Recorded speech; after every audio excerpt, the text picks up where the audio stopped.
Hello, Scorpio. Welcome to the Plaid Sheep Oracle. I'm not surprised that you raised your hand for a reading today. At the time, if you're watching this, at the time that I am recording and posting it, we are in the middle of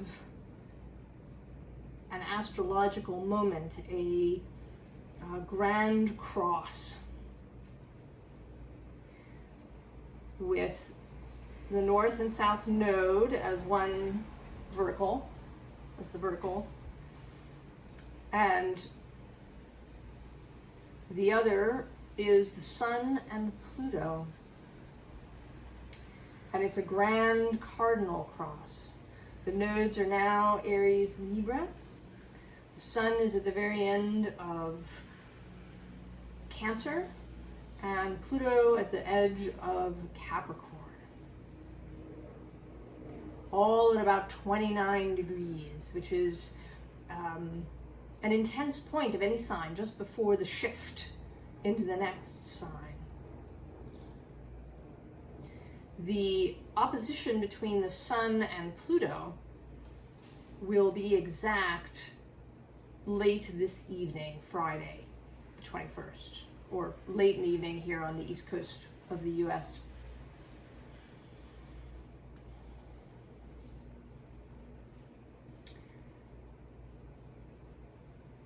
And Pluto is very much associated with Scorpio.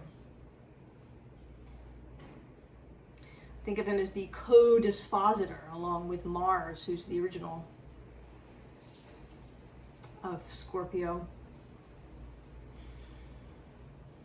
Although Pluto being death, or associated with death, I think Pluto is comfortable everywhere. If you're a Terry Pratchett fan, you know that he has a character that is death, and that death goes everywhere.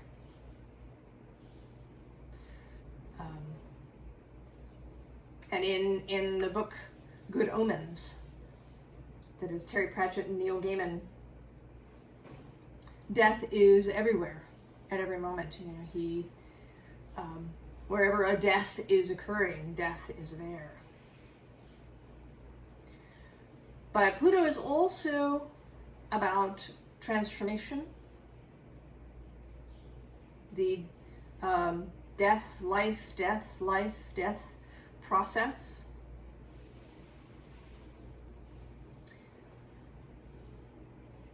It is about power as well. Power dynamics, how we respond to other people's power, how we use our own, what we think about our own, what we think about power. And all of that is here now.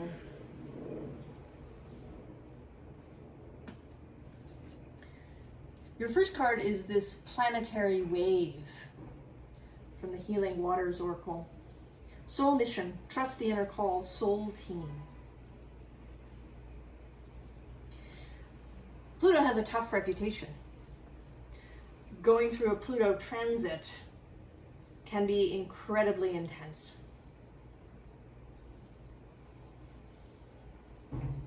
Pluto reveals. We often associate Pluto with secrets, but Pluto actually is a revealer of secrets.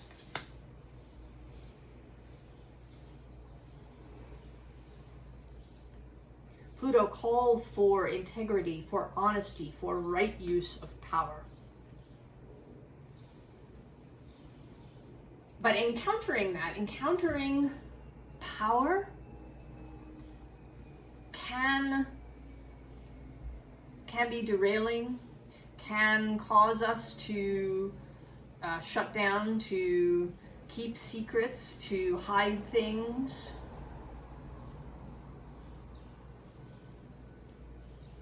And so we see all of this coming through.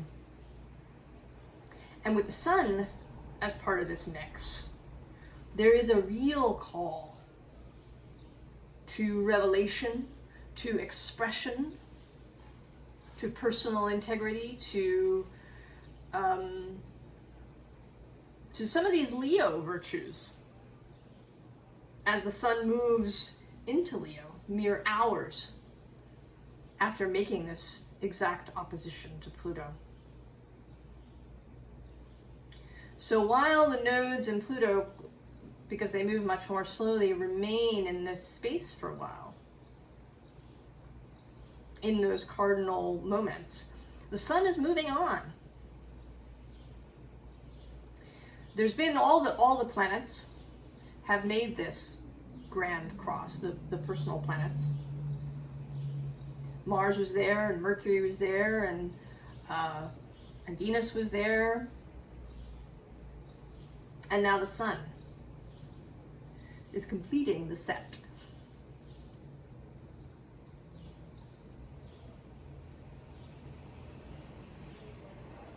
With its light, with its call to creative use of power. Now the second card, when I was choosing, what I do when I choose cards, and this actually sort of is going to come up again, I shuffle, and then I look at all the backs, and I choose the cards that want to be chosen. And when I was choosing this, I started towards one card, but then this other one kind of piped up. And there was a moment of decision, which do I take? And I chose this one, which is future. And the card that I rejected, I looked at it, was the past. Scorpio. Choosing the future. This theme, man, of the past not being a map to the future, of not doing things the same way. And if you have a lot of fixed energy, particularly Scorpio, Taurus, Aquarius, Leo, it can be challenging to do that, to make these changes, especially when we feel like we're being forced to do it. Although in fact it isn't, that's a choice, right? Are you being forced? Or are you being invited, drawn into? Because I'm betting that you've been having experiences of both kinds. Ones that feel sort of towery and pushing from behind, but also ones that are inviting, that are drawing you forward, that want to seduce you into doing this thing that you really want to do. You want to do it. You want to move into the future. You don't want to do all this crap that's been painful from the past. And you don't want to see,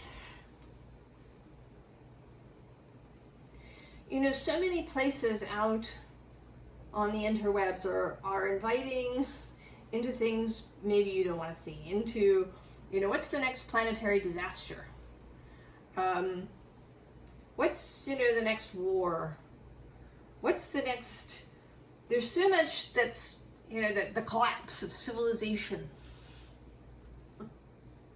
And a lot of these things are talked about really gleefully. There's this kind of gleeful, the collapse of everything. And I understand that. I do. But is it really what we want? Wouldn't it overall be better to have a more gradual transition?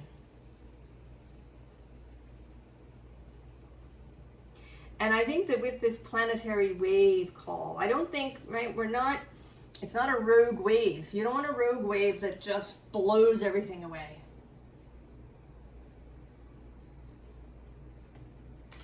Scorpio, I don't think that you do.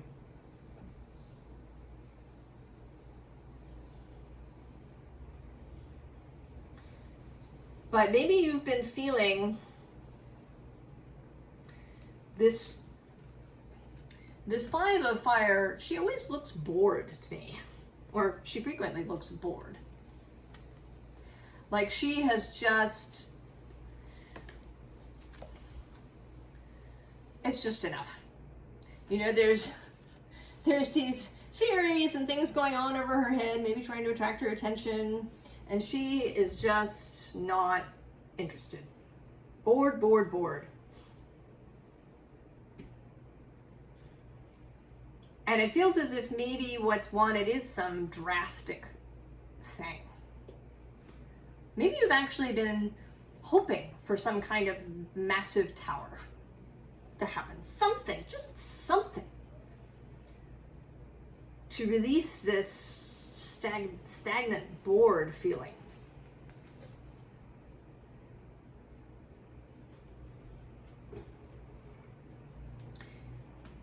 But that's not really the invitation, I think, of this Grand Cross.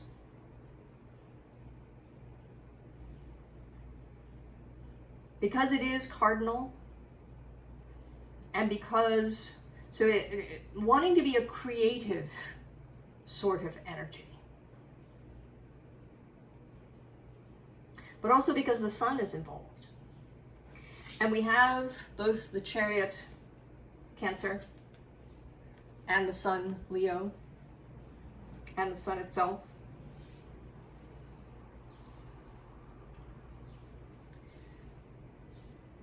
I feel in you, Scorpio, this longing. This longing for a creative, bright, beautiful, loving way forward.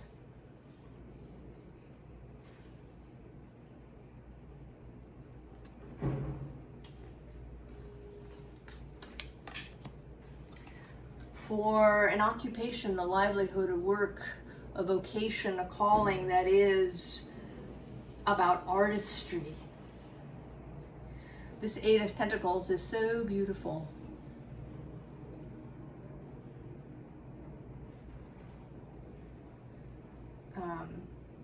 A call to craft, to an integrity of creation.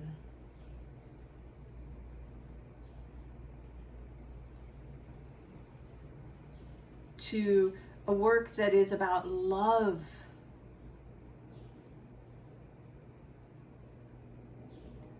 To love it, not to be forced into it or to struggle through it or endure it.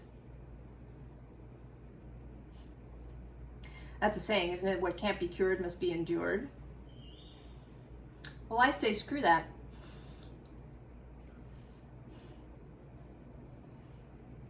To endure, no. I believe, and I know this is maybe trite and I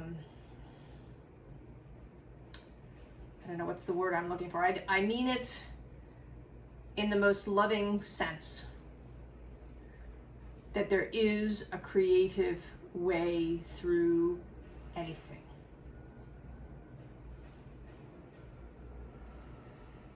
And that for sure there are some situations that are very intense, very dire, very difficult.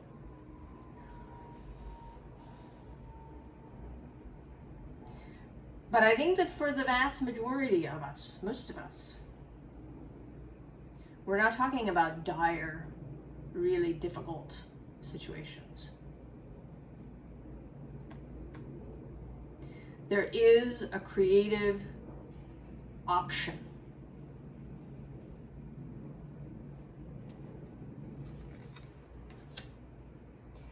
And we have to be willing to see it.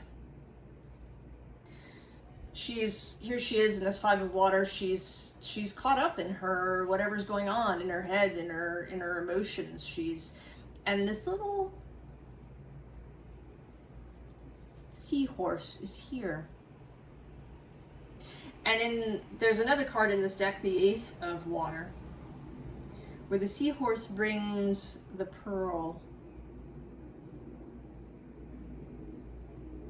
The seahorses in this deck are they're little messengers. They're signs of spirit of our own heart, trying to speak to us.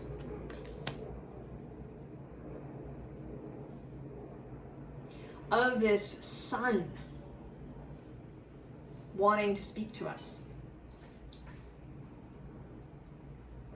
We are having a very active sunspot cycle currently, and it's early. The usual rhythm is about every 11 years that there is an active sunspot cycle. But every now and then that changes, and it's different. In this case, 9 years. And this has happened before, if you look back through the time period where we were keeping records in the last century or so, 2 centuries. That there's somewhere where the rhythm changes. Like in a piece of music where the key changes, or the speed changes.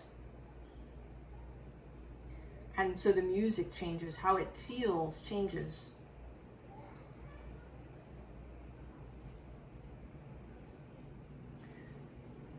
So there is this active sun cycle, the sun speaking up, shouting a little bit.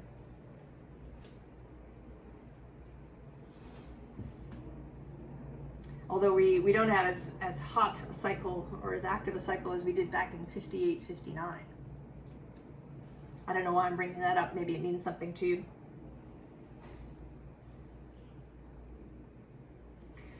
Now, in this deck, the weird shuffling thing that happened here was that this card leapt out of the deck.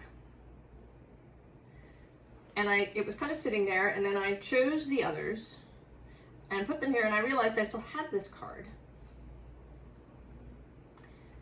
And it didn't want to go at the beginning of the row.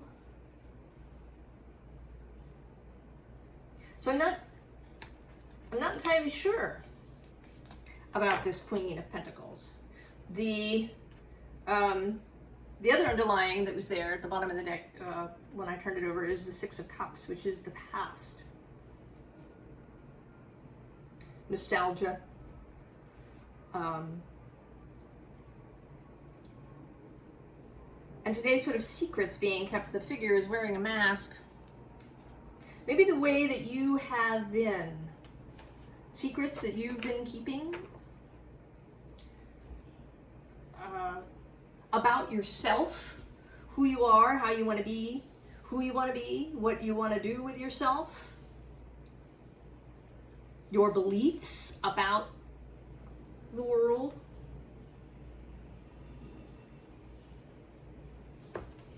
And there's this Queen of Pentacles. She's so serene in this deck.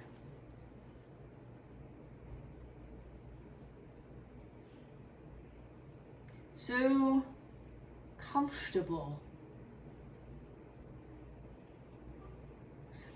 She makes me think again, I often mention Kasia Urbaniak, who trained for a long time to be a Taoist nun. And she met a nun, the abbess of the monastery where she was studying, who she describes as being so powerful, but in a grounded way. It's as if when she stood there, you could only see a tiny bit of her, like she was the earth, kind of. There was such sort of solidity, and you couldn't imagine being able to push her over, because she was so connected to the power of the earth where she stood. And that is this Queen of Pentacles. And I don't want to say that this is you, but this is an energy that is available.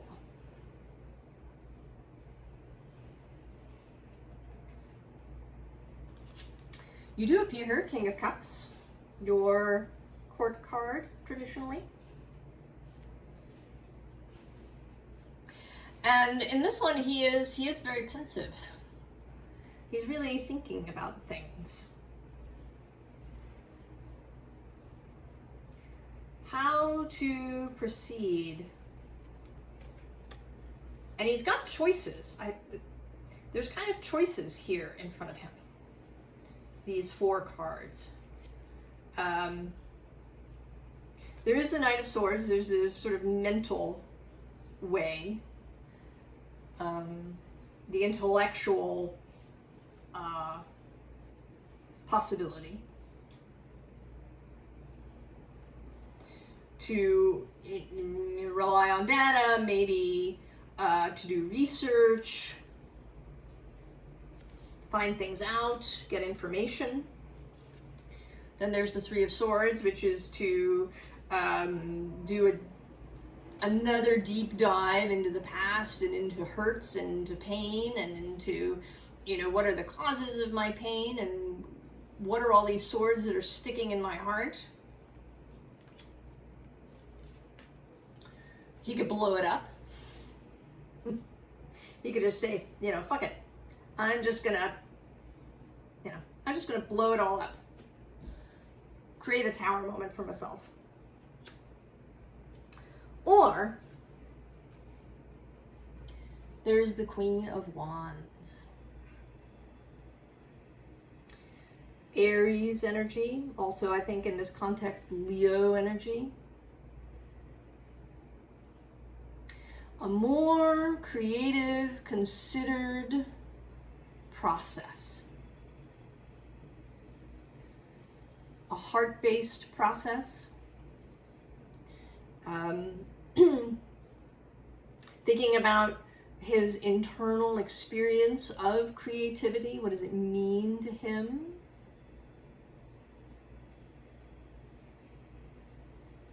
What are the possibilities? Also magic, this idea of wands.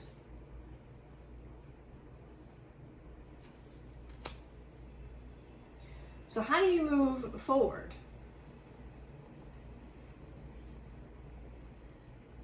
The choices.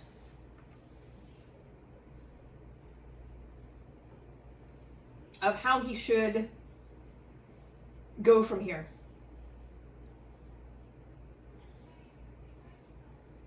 And it can be, Scorpio is a very certainly internal sort of energy. So this may all be the idea of changing your internal experience may be very familiar to you and something that you're actually going to do with relative ease. Although I think the fact that you're in this reading, that maybe that isn't true. And of course, we all have all the signs in our chart. And it may be that you've got a lot of cardinal energy. Maybe you've got a lot of Aries in particular, or a lot of Capricorn. And those signs want action. Give me something to do. Clear out my closets. Do, a do thing. Changing how we think, having this, right, the change of how we direct our internal experience may be tricksy for you. But I think that this moment offers an energetic space for this to really happen for you. And so this next deck, which I'm not sure if it's come out this way. I know I've chosen the sort of underlying card from this deck, but so this is a deck that I made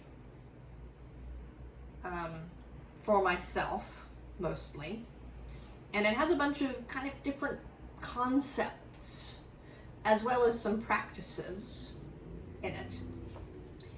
And we begin with summoning. Both as a magical practice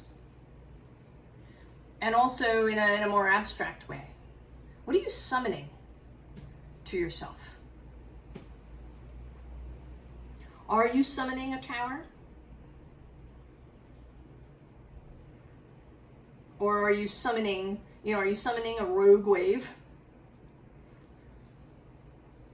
Or are you summoning a wave that's a really good surfing wave?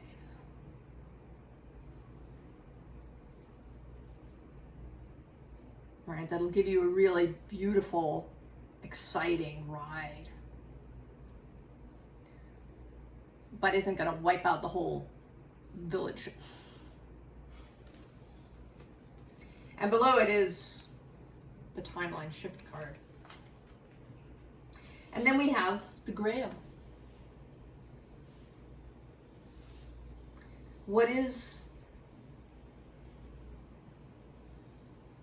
that for you?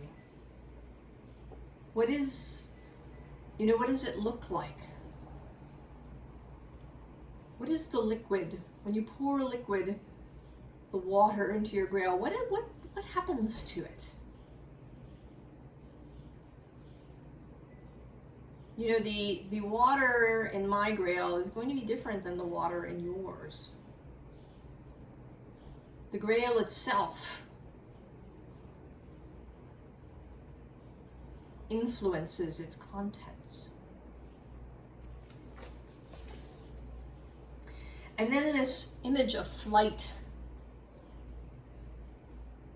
and everything that might mean to you, to be able to take off, to be able to soar, to be able to achieve something, like the Wright brothers achieving powered flight.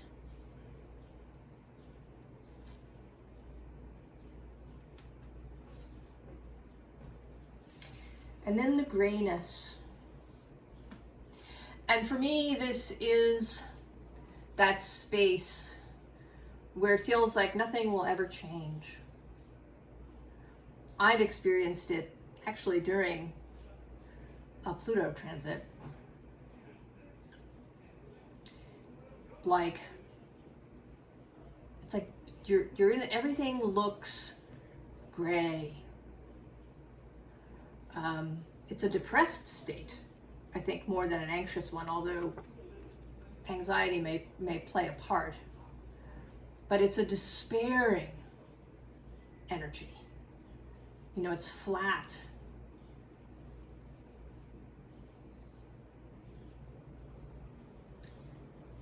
There's no spark, no life, no juice. You can't imagine anything changing, and it's Pleasantville, perhaps. Because it doesn't even necessarily have to be a suffering sort of energy. It's this boredom, perhaps. This Pleasantville energy, the Kansas in the movie, in the Wizard of Oz movie energy.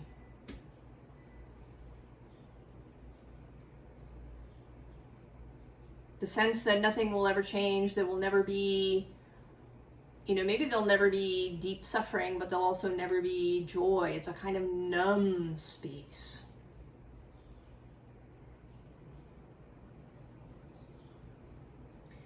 That you want to transcend, to release, to get out of, to leave behind.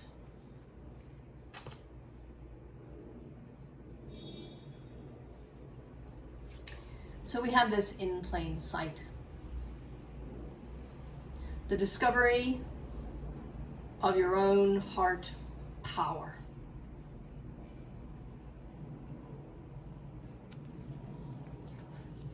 And we have the Five of Swords underneath. And this is a powerful figure.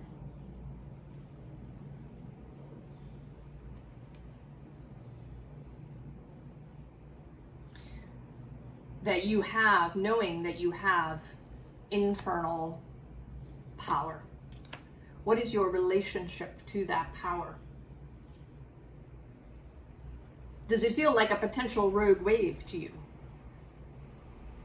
And maybe not even, a rogue wave that might take you out, rather. Or it could be a rogue wave that's going to take other people out, or maybe everybody, the whole village.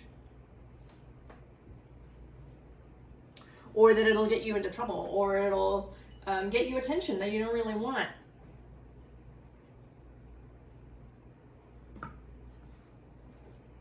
or that it will mean changes perhaps in your life that you don't want to make. Maybe. I think this is all different for everybody. We all have this, right, this stuff that's sticky.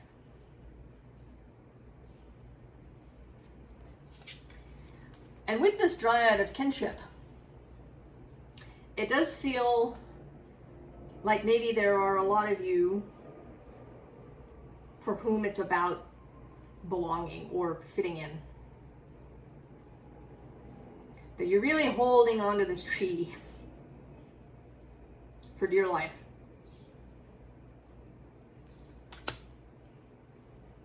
That the idea of breaking with a tradition, with your group, with the way that you've always done things, feels frightening.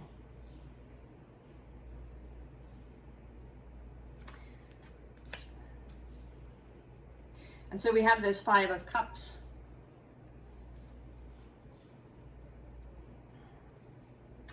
This, you know, this moon is spreading this red energy. But I think you're not seeing it. You're not seeing yourself clothed in red. Or if you're seeing it, you're thinking of it as a bad thing, perhaps.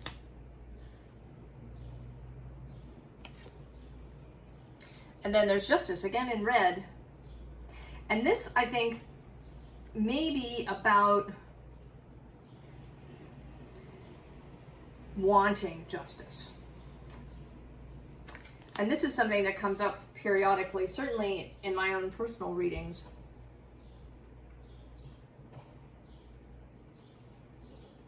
To get caught up in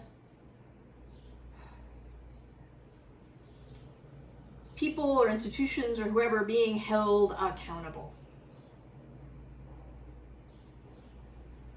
And sometimes we hold ourselves in a place of suffering because we don't want to leave there until somebody is held accountable.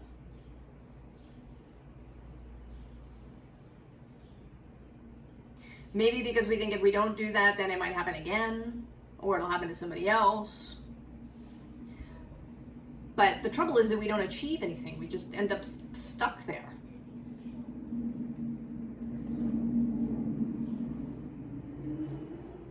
The clinging to this desire for accountability.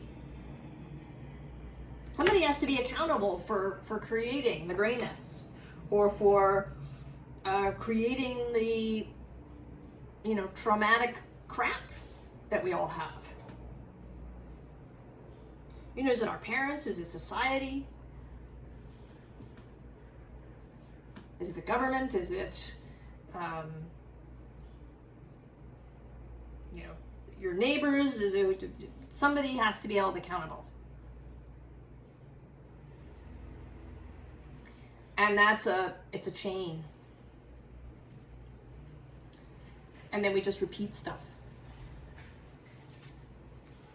Walk away. Just walk away from that. From all of this, from the clinging to fitting in over genuine belonging. The perseverating over spilled cups, old wounds, the need for justice in a particular way. Just walk away. Walk away.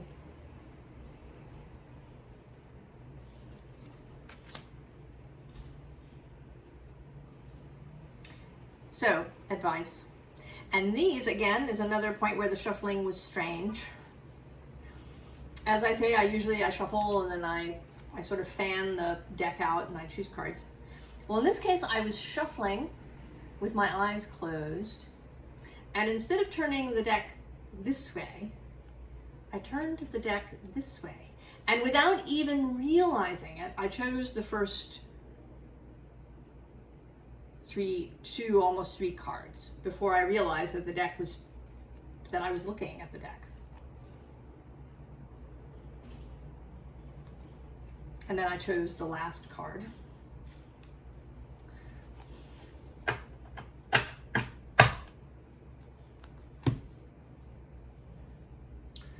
So doing it differently. Maybe allowing yourself to do something differently without meaning to.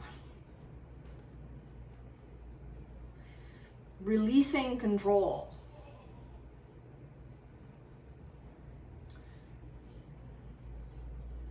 You know, maybe doing something while listening to music so you can get lost in the music.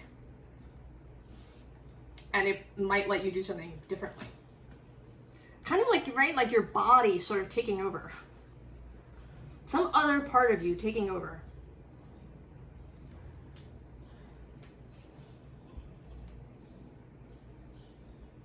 Allowing the impulse. So the underlying of the advice is this Three of Swords, and beneath it is the Ten of Wands, which in this deck is the Phoenix rising.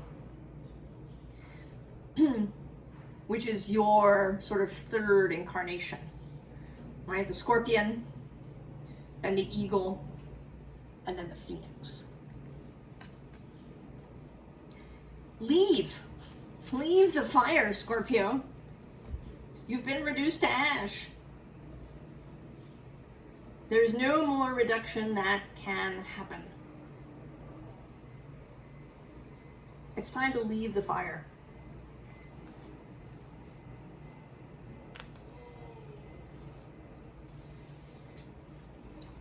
To choose.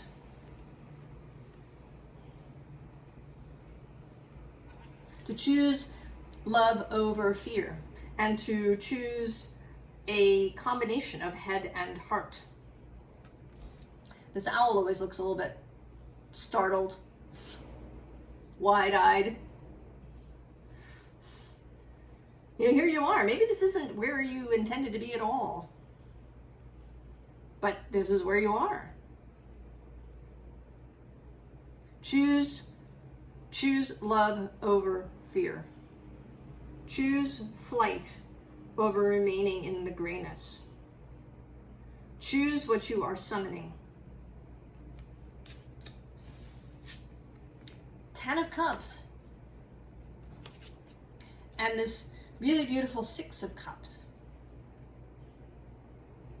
Which isn't really about the past, it's about what you're nourishing now. Filling your grail. And allowing spirit to fill your grail. Allowing the flowers to grow. John O'Donohue has this metaphor about, you know, if you plant potatoes, plant them the way you want to. You know, if you run into somebody the next day who says, oh, no, you planted it wrong, you should have planted them further apart or closer together or whatever it is. Don't go and dig them up and replant them because somebody else told you. Trust yourself. Choose and know that you have made the right choice. Rather than obsessing about whether you're making the right choice, make the choice right. I know, right? It sounds trite, but I think that it's incredibly important because we can spend a lot of time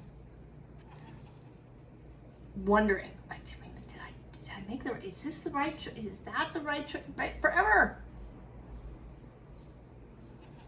Make the choice right. And then, of course, the corpse.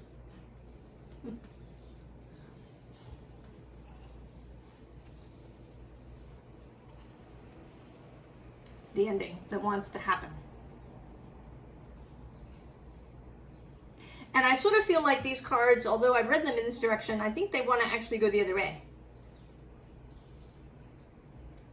That, right, you have the corpse, then you you nourish yourself. That leads you into this gorgeous Ten of Cups feeling where your cups are all overflowing. And then you can choose well from the heart space, knowing, trusting yourself that you made the right choice for you.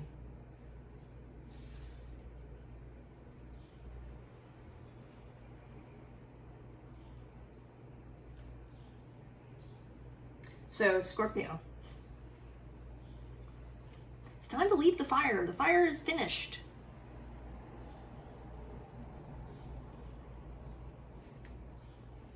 You don't have to stay in the gray space. You don't have to wait for a sign. Summon your future to you.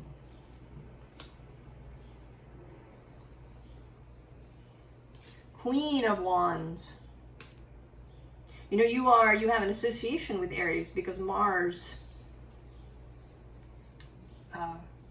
is at home in both of the signs. He leads Aries and he leads Scorpio.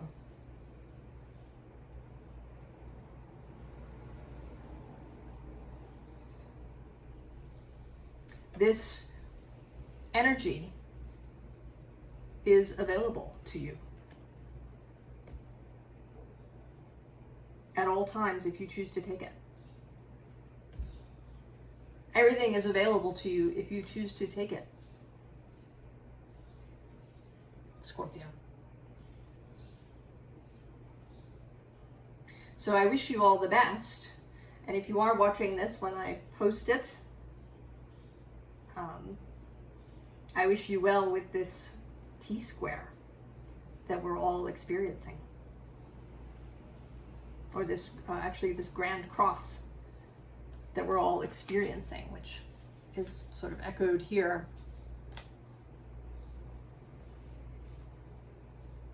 Take advantage of it.